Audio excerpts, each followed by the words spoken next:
দর্শক সবাইকে স্বাগত জানাচ্ছি এটিএন বাংলার নিয়মিত আয়োজন এটিএন বিজনেস অ্যান্ড ফাইন্যান্স। আপনাদের সাথে আছি আমি অর্পা হাসান।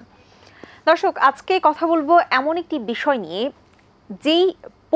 একটি পণ্য নিয়ে কথা বলবো যেই পণ্যের চাহিদা বর্তমান বাংলাদেশে ব্যাপক, বিশেষ করে নারীদের মধ্যে। খাদ্য থেকে শুরু করে প্রসাধনী পর্যন্ত এই পণ্যের জয় জয়কার।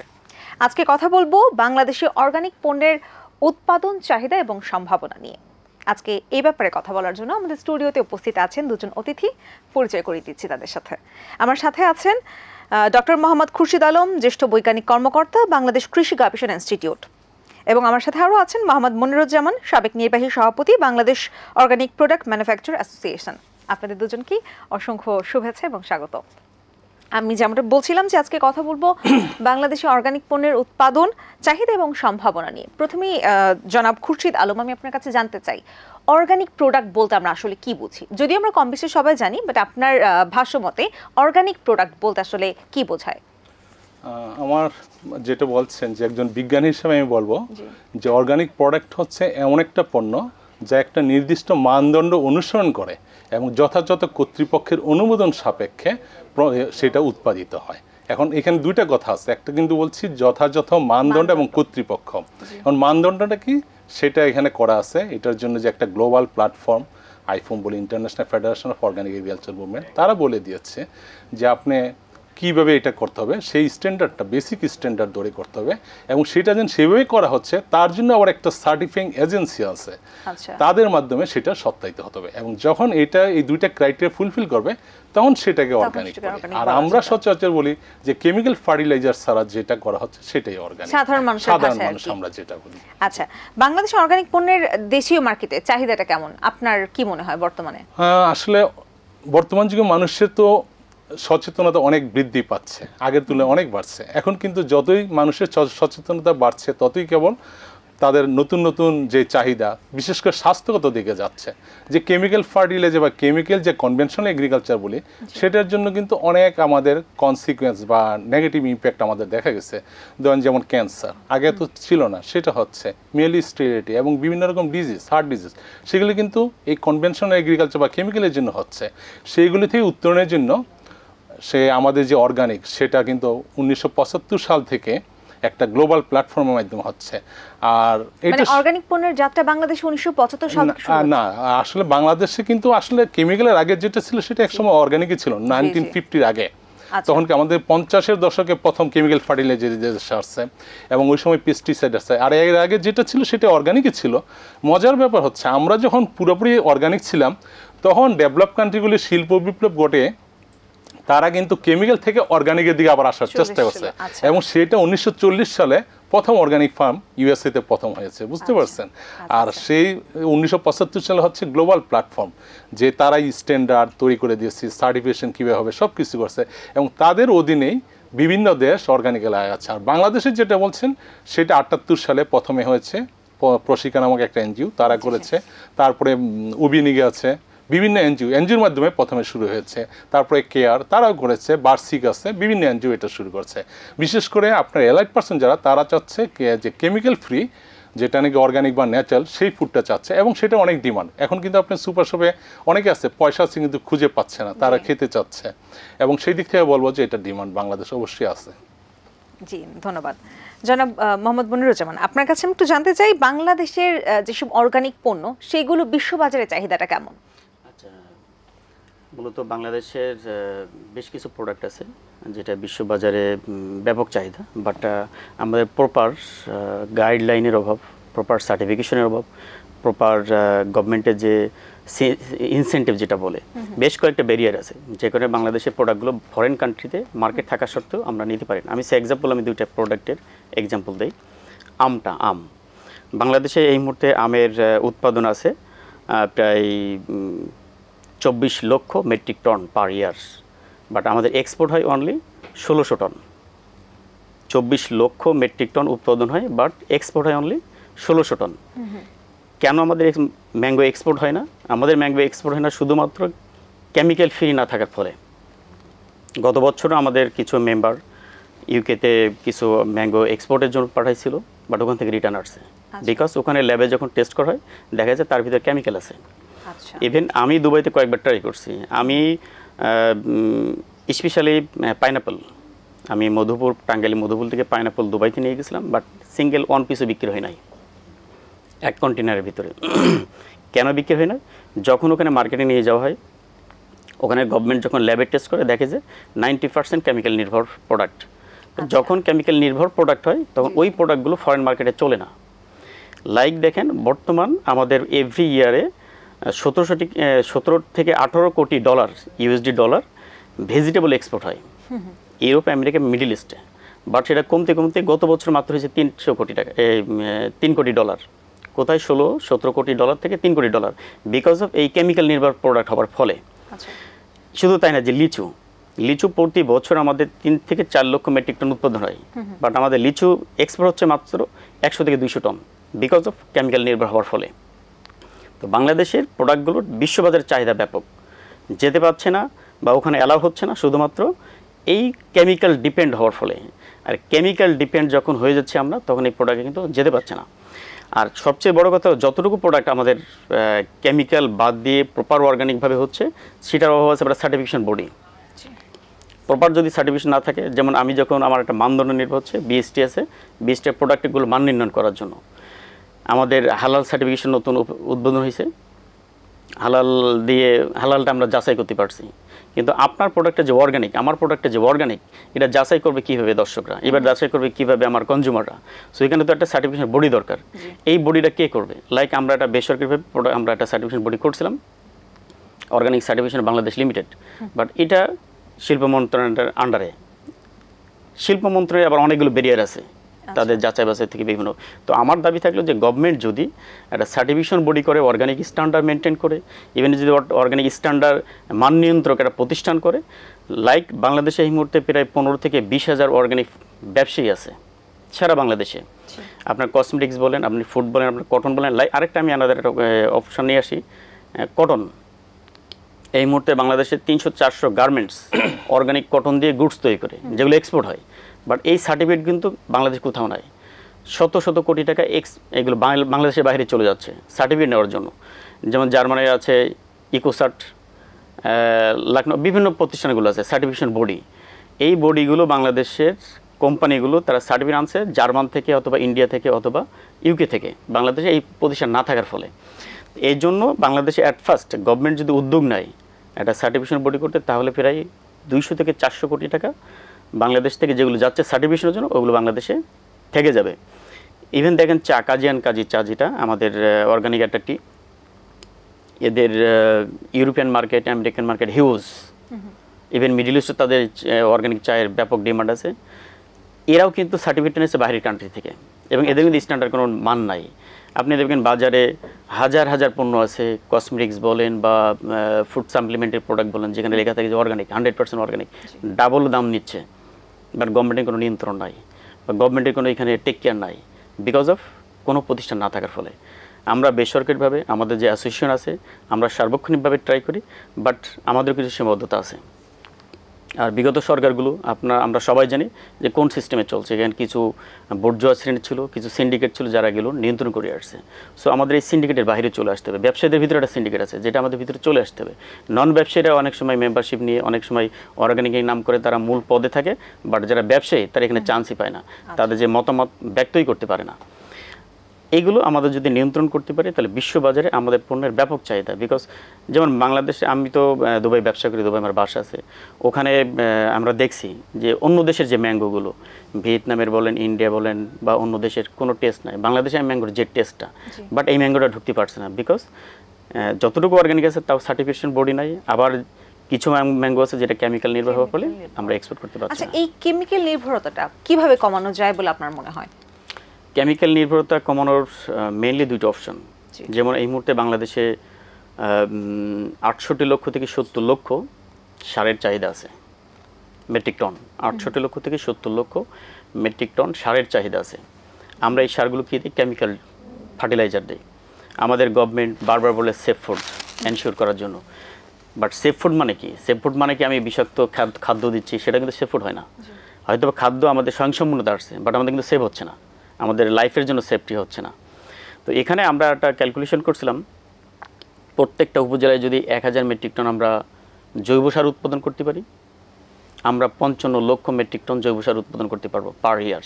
আচ্ছা, তখন হবে কি, আমার যে কেমিক্যাল সার 80% কেমিক্যাল সার আমাকে ইম্পোর্ট করা লাগে, আমি কিন্তু কিছু ইম্পোর্ট কমে যাবে। আমার 50% হলেই আমার ইম্পোর্ট কমে যাবে।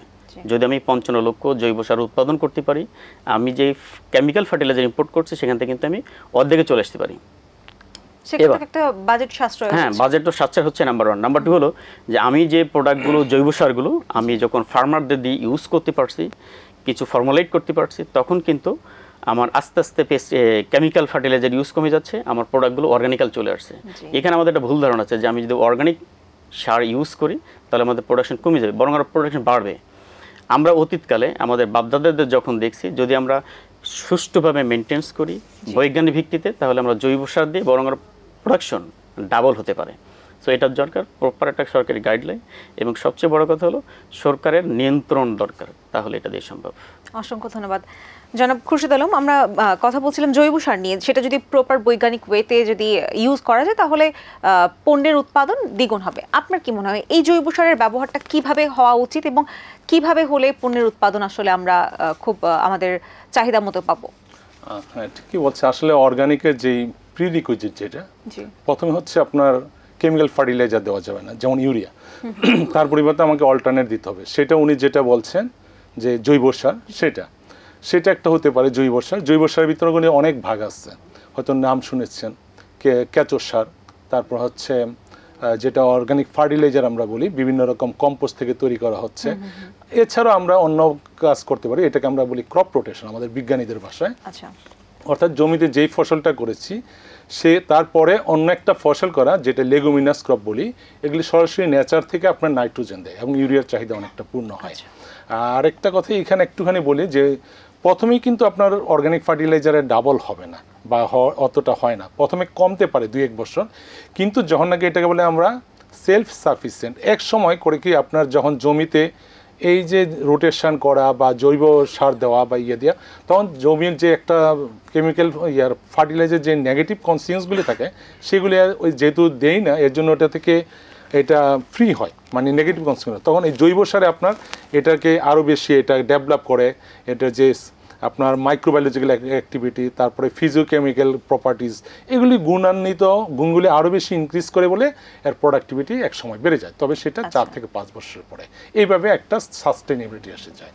আচ্ছা, অসংখ্য ধন্যবাদ। আপনার কাছে আমি আরেকটু জানতে চাই যে অর্গানিক পণ্যগুলোর মূল উপাদানটা আসলে কি থাকে, এবং সেগুলো আমরা তো জানি যে আমরা বাইরে থেকে ইম্পোর্ট করি, কিন্তু মানে বেশিরভাগ জিনিসগুলো মানে কাঁচামালগুলো আমরা কোত্থেকে পাই বাংলাদেশের জন্য? না, এখন করতে গেলে ধরেন অর্গানিক, যেটা উনি বলতেছিলেন যে অর্গানিক ফার্টিলাইজার লাগবে, সেটা অর্গানিক ফার্টিলাইজার অনেক সময় আমরা নিজেরাই করতেছি, সরি। আর ধরেন আরেকটা হচ্ছে পেস্টিসাইড আমরা ব্যবহার করি। এখন পেস্টিসাইডের পরিবর্তে আমাকে অল্টারনেট একটা উপায় খুঁজতে হবে। পেস্ট নিশ্চয়ই জানেন যে বিভিন্ন রকম পোকামাকড় বা রোগবালাই থেকে কীভাবে এটা অর্গানিক্যালি করা যাবে, তার জন্য আমাকে আরও কতগুলি পন্থা অবলম্বন, যেমন আমরা লাইট টেপ ব্যবহার করতে পারি, সেটা দিয়ে পোকা দমন করা যায়। তারপরে পায়ারসিং আছে, তারপরে আপনার এটাকে কিছু ভ্যারাইটি আছে। ধরেন আমি আলুর একটা জাত আছে যেটা মরক রোগ বলি, সেটা হয়ে যাচ্ছে। আমরা এমন কিছু জাত আছে যেটা মরক রোগ প্রতিরোধী, ওই জাতটা যদি আমি চাষ করি তাহলে কিন্তু এখানে আমার কেমিক্যাল ফার্টিলাইজার, কেমিক্যাল পেস্টিসাইড দেওয়া দরকার পড়বে না, অন্য কোনো উপায় নেওয়ারও দরকার পড়ে না, তখন অটোমেটিক এটা কন্ট্রোল হয়ে যায়। আবার কিছু ডিজিজ আছে যে আপনার রোপণ সময় যদি চেঞ্জ করে দেয় আগে পরে একটু, তাহলে সেই ডিজিজটা হয় না। এইভাবে কতগুলি পন্থা অবলম্বন করে আমাদের করতে হবে। আর প্রিলিমিনারি যেটা বলতেছেন ইনপুট, হ্যাঁ, ইএমও একটা কথা আছে, ইফেক্টিভ মাইক্রো অর্গানিজম, সেগুলি জাপান থেকে করা হয় বা মালয়েশিয়াতে হচ্ছে, সেইগুলি থেকে এনে বাংলাদেশে অনেকেই করতেছে। এটা এখানে এটাকে মাল্টিপ্লাই করে সেটা আবার জমিতে ব্যবহার করে। প্রিলিমিনারি আমরা আসলে এখন ডেভেলপ কান্ট্রিগুলি থেকে আনা হচ্ছে, কিন্তু আমাদের দেশে এই উপকরণগুলি আছে, যেমন আপনার বিস্কাটালি, নিমের গাছ, নিমের নির্যাস, সেগুলি দিয়ে কিন্তু আপনি পেস্ট পোকামাকড় দমন করতে পারেন। কাজে আমাদের দেশে অনেক রকম সুযোগ আছে, সেগুলি আমাদের ব্যবহার করা যেতে পারে। জি, অসংখ্য ধন্যবাদ জনাব মনিরুজ্জামান। আমি আপনার কাছে একটু জানতে চাই যে বাংলাদেশে বর্তমানে কত ধরনের অর্গানিক পণ্য আসলে আমরা পাচ্ছি? এটা ডিপেন্ড করে কোন সেক্টরে। যেমন ফুডে আমাদের প্রত্যেকটা প্রোডাক্টই আমাদের অর্গানিক হয়, but area base, company base. আবার আমাদের যেমন কটনটা, কটন যদিও অর্গানিক কটন ইম্পোর্ট করা হয়, বাট এটার হিউজ একটা ডিমান্ড আছে। যদি সরকার প্রপার গাইড করে তুলা উন্নয়ন বোর্ডকে, তাহলে ওখানে প্রায় 90% অর্গানিক তুলাটা আমরা উৎপাদন করতে পারি। আচ্ছা, আমাদের পাট যেটা পাট শিল্প কিন্তু এখন ফরেন কান্ট্রিতে আমরা যেটাই করি না কেন, লাস্ট 2020-এ প্লন্ডে একটা ফেস্টিভ্যাল হয়েছিল, অর্গানিক কালার ফেস্টিভ্যাল। আমরা বাংলাদেশ অ্যাম্বাসিডর এটা আয়োজন করছিল, এখানে আমাদের মেম্বাররা অনেকে অ্যাটেন্ড করছিল। সো বিষয়টা হলো যে কসমেটিক্স থেকে শুরু করে প্রত্যেকটা সাইটে কোনো না কোনো প্রোডাক্ট অর্গানিক আছে। এইভাবে যদি আমরা বিশ্লেষণ করি তাহলে দেখা গেল যে যেমন আমাদের রাইসটা 4-5 প্রকারের রাইস আমাদের অর্গানিক হয়, ইভেন প্রত্যেকটা রাইসই অর্গানিক হয়, কিন্তু এটা উৎপাদন কম কেন? দেখা গেল যে আপনি শুধু আপনার ল্যান্ডটাই অর্গানিক করছেন, মনে করছেন যে আপনার নিজের ফ্যামিলি চালানোর জন্য। লাইক যেমন আমাদের এক সিনিয়র সাবেক সচিব, উনি নিজে খাওয়ার জন্য 5 বিঘা জায়গা উনি অর্গানিক্যালভাবে ফার্মিং করছে, এবং উনি সেল আউট করেন না, উনি শুধু নিজে খাওয়ার জন্য। যারা সেলফ ইউজ করার জন্য কিছু ফার্মিং করে, এর বাইরে কমার্শিয়ালভাবে কেন হয় না? ব্যাপক আকারে শুধুমাত্র ভ্যালু অ্যাড না থাকার ফলে। আমি একটা অর্গানিক প্রোডাক্ট উৎপাদন করলাম, হয়তো তার কস্টিং বেশি হতে পারে অথবা কস্টিং কম হতে পারে, বাট এটার যখন প্রাইসটা আমি অর্গানিক অনুযায়ী না পাচ্ছি, তখন কিন্তু আমি কৃষকের উৎসাহ হারাবো। আবার আরেকজন নন অর্গানিক, তিনি অর্গানিক একটা জাস্ট চকবাজাতে মাল কিনলো, অর্গানিক দিয়ে ওটা ডাবল দামে বিক্রি করলো, আর আমি অর্গানিক নাম দিয়ে আর কি। ইয়েস, বাট আমি অর্গানিক না, আবার আমি অর্গানিক উৎপাদন করছি, বাট আমি অসৎ উপায় অবলম্বন করছি পাচ্ছি না, আমার সার্টিফিকেট নাই, আমি প্রচার করতে পারছি না, আমারটা কম দামে সেল করা লাগছে। এই ধরনের example available. So at first গভর্নমেন্টকে, যেটা আমরা বারবার বলতেছি, গভর্নমেন্টকে দরকার একটা অর্গানিক। অলরেডি আমাদের ডক্টর খুরশিদ স্যার, উনি অর্গানিক পলিসি 2013, ওনার কয়েকজন মিলে 2015-16, এটা অলরেডি গভর্নমেন্ট ওয়েবসাইটে স্পষ্ট, এখানে কৃষি মন্ত্রক ওয়েবসাইটে আছে। অর্গানিক স্ট্যান্ডার্ডও করা হয়েছে 2020। সো আমাদের গভর্নমেন্টকে যেটা আমাদের রিকোয়েস্ট থাকবে যে অর্গানিকের উপরে প্রপার একটা গাইডলাইন গভর্নমেন্ট থেকে দেওয়া হোক এবং একটা সার্টিফিকেশন বডি দেওয়া হোক। দেন আমরা প্রত্যেকটা সেক্টর অর্গানিক প্রোডাক্ট আছে যেগুলো প্রপারভাবে গাইডলাইন ফলো করে যদি আমরা মার্কেট সার্ভ করি। যেমন এখন দেখবেন যে প্রায় 33 প্রকারের কসমেটিক্স, আপনার হেয়ার অয়েল থেকে শুরু করে বডি লোশন থেকে শুরু করে এভরি সাইট, এমন কোনো সাইট নেই যেটা ইভেন অর্গানিক কালার পর্যন্ত চলে আসছে, বাট এটার কিন্তু সার্টিফিকেট নাই। আচ্ছা, যারা এটা মার্কেট করে তাদের কাছে যখন সার্টিফিকেট চাবেন প্রপারলি, এটা দিতে পারবে না, বিকজ একটা সার্টিফিকেট দাম না হলে 8 থেকে 10 লাখ টাকা। আচ্ছা, যেটা আমাদের ফরেন কান্ট্রি থেকে আনতে হয়। একটা সার্টিফিকেট, লাইক আমি যদি অর্গানিক টির কথা বলি, যেটা কাজী করছে, তাদের খরচ হচ্ছে মিনিমাম 16 লাখ টাকা বাইরের দেশ থেকে, শুধু সার্টিফিকেটের জন্য। সো গভর্নমেন্ট যদি একটা নিয়ন্ত্রণ প্রতিষ্ঠান করে, গভর্নমেন্ট যদি সার্টিফিকেশন বডি করে, তাহলে কিন্তু ওই 16 লাখ টাকা বাংলাদেশে থাকে, বাইরে এক্সপোর্ট হয় না। এবং বাংলাদেশে যে প্রায় এখন 2-5 হাজার ব্যবসায়ীরা অর্গানিক নাম করে নন অর্গানিক আর অর্গানিক হোক মার্কেট সার্ভে করছে, মার্কেটিং করছে, এটা যদি প্রপার একটা গাইডলাইন থাকে, সার্টিফিকেশন বডি থাকে, পার সার্ভে অনলি 1 লাখ টাকা করার জন্য মনিটরিং, পার সার্ভে 1 লাখ টাকা নেয় বা 50,000 টাকা নেয়, দেখবেন কয়েকশো কোটি টাকা এভরি ইয়ারে গভর্নমেন্টে চলে আসছে। এবং সেই সাথে আমাদের যারা কনজিউমার, আমাদের যারা ব্যবসায়ী, সবাই উভয়ই আমাদের বেনিফিশিয়ারি হবে। সো এটার জন্য গভর্নমেন্টকে উদ্যোগ নিতে হবে, গভর্নমেন্টকে আগে আসতে হবে। আমরা ব্যবসায়ী মানুষ, আমাদেরকে যেভাবে ব্যবহার করে আমরা সেভাবে ব্যবহৃত হই। এটাই। ধন্যবাদ জনাব খুরশিদ আলম। আমরা কথা বলছিলাম অর্গানিক ফুড প্রোডাক্ট বা প্রসাধনী নিয়ে। আমি একটু প্রসাধনী নিয়ে আসতে চাই, যেটা আসলে নারীদের খুব আকাঙ্ক্ষার বিষয়। কেমিক্যাল প্রোডাক্টের ইউজ বর্তমানে খুব কমে যাচ্ছে, এবং আমরা বিভিন্ন পেজে দেখে থাকি যে এখানে পিওর অর্গানিক প্রোডাক্ট, প্রসাধনী পাওয়া যায়। তো সেই সব জিনিসের প্রতি আমাদের আগ্রহটা অনেক বেশি থাকে, কিন্তু অনেকের একটা কমপ্লেন আছে যে এই অর্গানিক প্রোডাক্টের কার্যকারিতাটা আসতে বা পেতে সময় লাগে। এটা আপনার আসলে আপনি কিভাবে দেখেন যে অর্গানিক প্রোডাক্ট কি প্রপার হয় না, বা সেখানে ভেজাল থাকে বলে আমরা কার্যকারিতাটা বেশি দেরিতে পাই, নাকি অর্গানিক প্রোডাক্টের কার্যকারিতা এমনিতেই দেরিতে হয় বাই ন্যাচারাল? আসলে যেই বিষয়টা বলছেন অর্গানিক প্রোডাক্ট, মূলত কিন্তু এটা কিন্তু আপনার প্লান্ট বেসড, কোনো কেমিক্যাল থাকে না। প্লান্ট বেস যেটা, সেটা প্লান্ট এক্সট্রাক্ট দিয়ে তৈরি করা হয়, সেটার একটু সময় সাপেক্ষ, ধরেন হোমিওপ্যাথিক ওষুধের মতো। আর যেটা নাকি আপনার কেমিক্যাল ইউজ করেন, ওইটা অ্যালোপ্যাথিক ওষুধের মতো, কিন্তু ইমিডিয়েট অ্যাকশন করে। তো এর জন্য এটা, কিন্তু ওইটার অ্যাকশন হইলে কিন্তু এটা সাস্টেনেবল। যেটা বললেন যে ধরেন কোনো একটা চেঞ্জ করা কালার বা কোনো একটা সেটা একটু সময় লাগলে ওটা কিন্তু স্থায়িত্ব বেশি থাকে। আর কেমিক্যালের যেটা, সেটা দেখবেন হয়তোবা নেগেটিভ কনসিকুয়েন্স হইতে পারে বা স্থায়িত্ব খুব বেশি একটা থাকবে মানে না। আসবে যত তাড়াতাড়ি হ্যাঁ, যাবেও যাবেও তত তাড়াতাড়ি। আচ্ছা এটা একটা হয় কিন্তু কাজেই এটা অর্গানিকে যাই না, যেমন বডি শপ এটা কিন্তু ফুললি অর্গানিক, আপনি হয়তো নিশ্চয়ই জানবেন জি, বডি জি, শপ জি। একটা কসমেটিক জি, শপ, জি, body সেটা shop। ফুললি অর্গানিক কাজে, এবং এদের বললাম তো যে এগুলি ম্যাক্সিমাম হচ্ছে প্লান্ট এক্সট্রাক্ট থেকে, এর জন্য হয়তো একটু সময় লাগে, কিন্তু এটা স্থায়িত্ব বেশি। আর এটার কোনো পার্শ্ব প্রতিক্রিয়া আছে না, কিনা? এইটা হলো যেহেতু নেচার বেসড, এর জন্য কিন্তু এটা কিন্তু অর্গানিক একটা আপনার বিউটি, যে সুন্দর মানে ভালো দিক, যে এটার পার্শ্ব প্রতিক্রিয়া নাই বললেই চলে।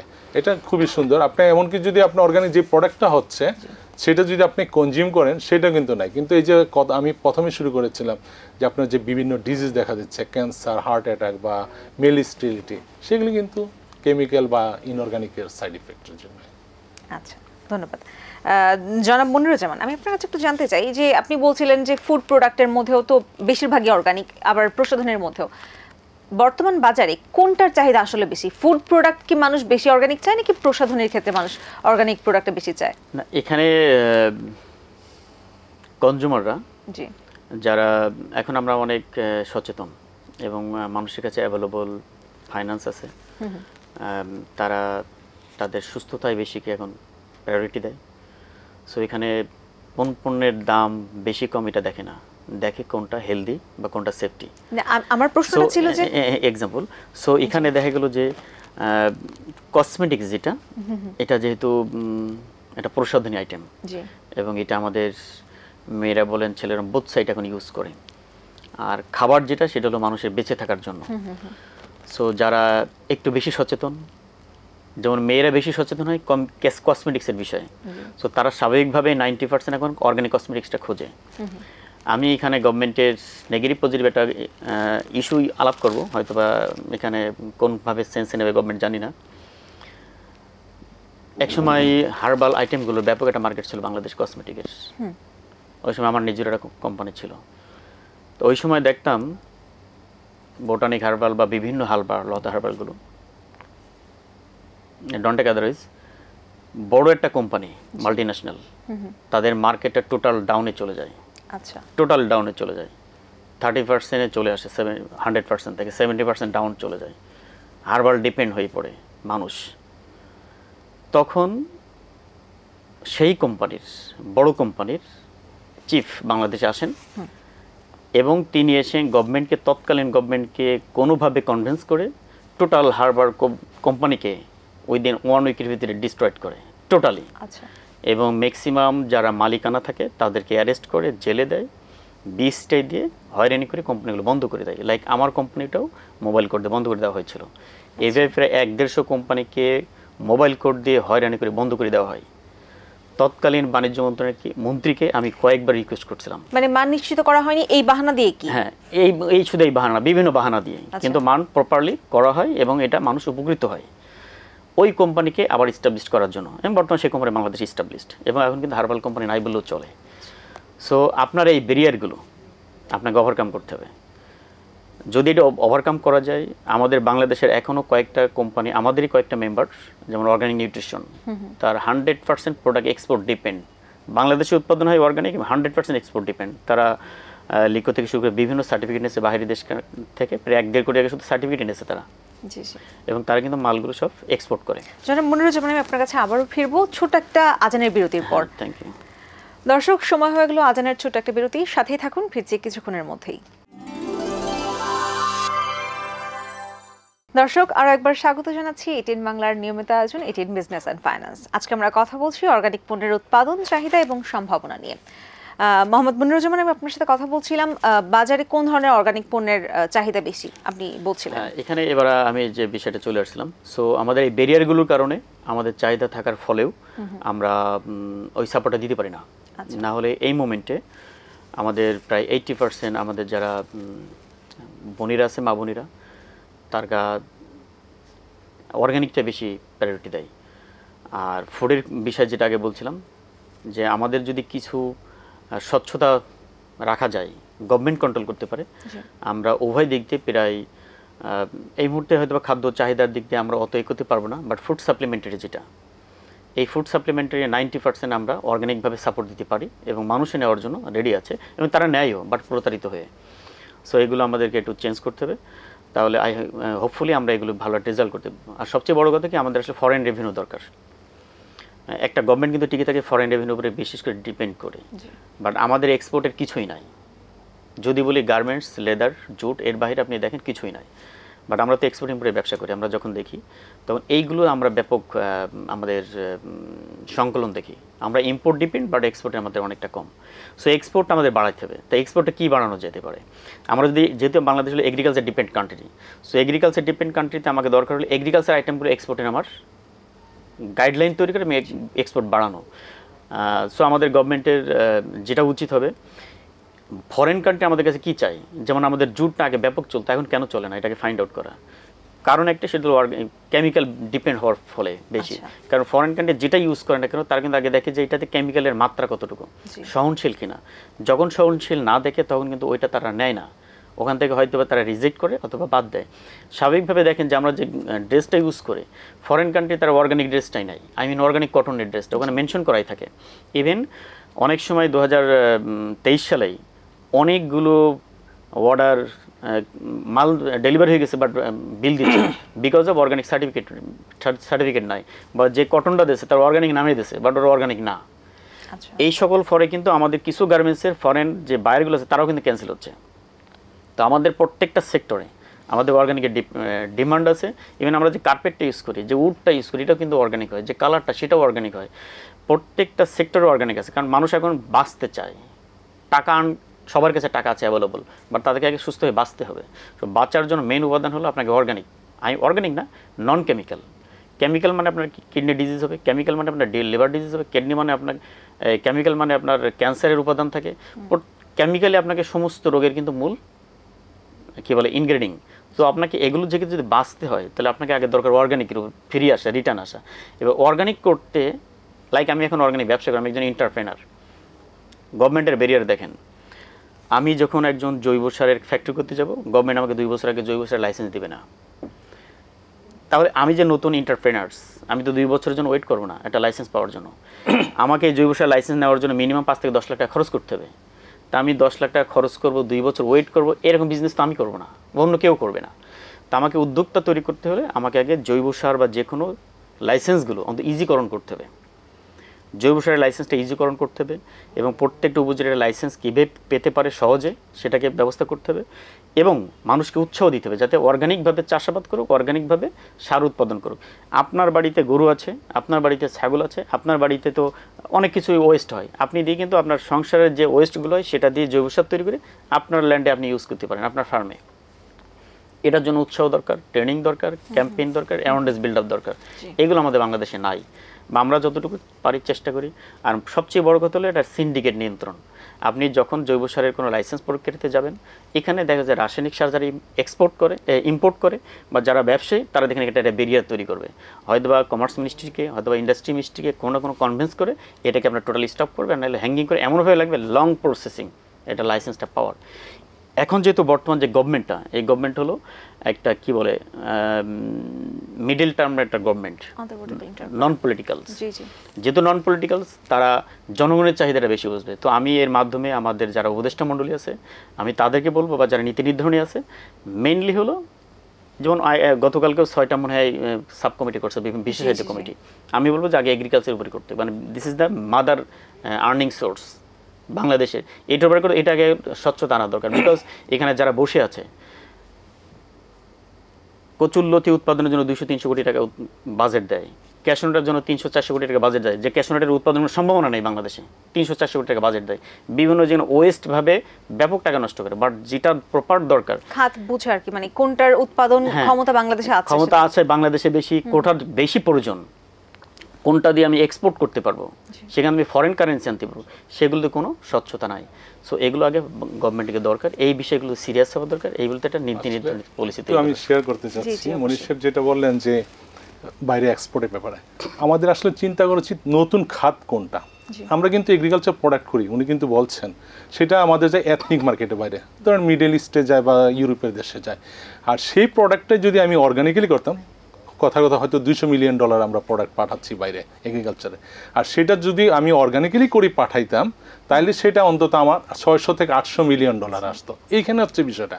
আর অর্গানিক এখন যেহেতু গ্লোবালি এটা আগাচ্ছে সব দেশে, উনি যে কথাটা বারবার বলতে চাচ্ছেন যে একটা স্ট্যান্ডার্ড তৈরি করা আছে, একটা মানে সবাই চাচ্ছে একটু ভালো প্রোডাক্ট অর্গানিক, আবার আসছে গ্যাপ প্রোডাক্ট, গ্যাপ ফলো বাংলাদেশে এটি ইন্ট্রোডিউস হয়েছে।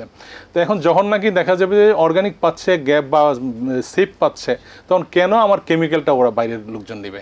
এর জন্য কিন্তু যাচ্ছে। এবং অনেক সময় উনি যেটা বারবার বলতে চাচ্ছেন একটা রেগুলেটরি বডি, আমি বলছি কথাটা, আমরা অর্গানিক পলিসি তৈরি করেছি 2016-তে।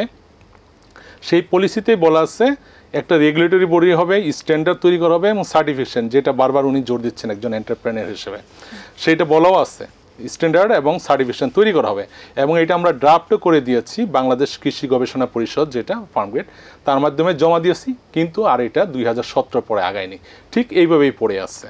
তো এখন যদি সেটাকে করে আমরা এটা একটা রেগুলেটরি বডির ভিতরে আনতে পারি, তাইলে যেটা বললেন যে চিটিং করা খাবার নিয়ে, যে ফল্ট ইনঅর্গানিককে অর্গানিক হিসেবে চালা, সেটাও করতে পারবে না। এবং যারা নাকি সত্যিকারের এন্টারপ্রেনিয়ার তারা কিছুটা হলো অর্গানিক এবং সার্টিফিকেশন অল্প পয়সায় পেয়ে এটা দেশে এবং বাইরে এক্সপোর্ট করতে পারবে, এবং তখনই আমি মনে করি এই সেক্টরটা উন্নয়ন করবে। এটার সম্ভাবনাকে আপনি কত দূর দেখছেন? হ্যাঁ, আমি প্রথমেই বলবো যে এটা রিফর্ম হওয়া উচিত, একটা রেগুলেটরি বডি। আমরা আজকে হচ্ছে 2024 সাল, আমি যদি আশেপাশের দেশগুলি দিকে লক্ষ্য করি, ইন্ডিয়াতে তারা 2004 সাল থেকে 2006 সাল থেকে তাদের নিজস্ব সার্টিফিকেশন এবং স্ট্যান্ডার্ড বডি আছে। শুধু তাই না, ডোমেস্টিক সার্টিফিকেট না, তাদের ইন্টারন্যাশনাল সার্টিফিকেশন বডিগুলো ইন্ডিয়াতে আছে। উনি কিন্তু ওনার কথা বলছেন, যেমন এসজিএস ইন্ডিয়াতে ওদের ব্রাঞ্চ অফিস, সেখান থেকে এসে বাংলাদেশে সার্টিফাই করে যেত ব্রাকের প্রোডাক্ট এবং হচ্ছে কাজী, সেই ইউএসডিআর অফিস সেটা ইন্ডিয়াতে আছে, বাংলাদেশে নাই। যদি বাংলাদেশ গভর্নমেন্ট যদি একটা ডোমেস্টিক সার্টিফিকেটও খুলে দেয়, ওই যে কথাটা বললো কিছু প্রতিবন্ধকতা আছে, তাইলে কিন্তু ডোমেস্টিক মার্কেটও যে প্রোডাক্টটা যে অর্গানিক সেটা বোঝা যাইতো সত্যিকারের অর্গানিক কিনা। আর ওই ইয়াটা নাই বলেই যারা নাকি আপনার ফল্ট প্রোডাক্ট দিয়ে তারা ইনঅর্গানিককে অর্গানিক হিসেবে চালাই দিচ্ছে, এবং আপনার আমার মতো কাস্টমার যারা কোনটা অর্গানিক কোনটা ইনঅর্গানিক বুঝতে পারতেছে না। আর যখন নাকি ওই সার্টিফিকেটটা ট্যাগ লাগানো থাকবে যে সার্টিফাইড, ওই প্রসেসটা সিস্টেম থাকবে, যখন ওইটা দেওয়া থাকবে তখন কিন্তু কনজিউমার আপনার ট্রাস্ট হবে এবং তারা সত্যিকার জিনিসটা পাবে এবং মার্কেটটা কিন্তু রান করতে পারবে। অসংখ্য ধন্যবাদ আপনাদের দুজনকে। আজকে আমরা খুব গুরুত্বপূর্ণ একটি বিষয় এবং যুগোপযোগী একটি বিষয়ে কথা বলেছি। আপনাদের দুজনকে আবারও অনেক অনেক শুভেচ্ছা এবং ধন্যবাদ। আপনাদেরও ধন্যবাদ। দর্শক, আপনাদের মাধ্যমে দর্শকদের ধন্যবাদ। দর্শক, এই ছিল আমাদের আজকের পর্বে। আমরা কথা বলেছি অর্গানিক পণ্যের চাহিদা, সম্ভাবনা এবং উৎপাদন নিয়ে। আশা করছি এই টপিকটা নিয়ে যেই ডিসকাশন আমরা করেছি আপনারা সেই ডিসকাশনের মাধ্যমে উপকৃত হয়েছেন এবং হবেন। দেখা হবে পরবর্তী পর্বে অন্যান্য কোনো যুগোপযোগী বিষয় নিয়ে। সেই পর্যন্ত সবাই ভালো থাকুন, সুস্থ থাকুন, এটিএন বাংলার সাথেই থাকুন।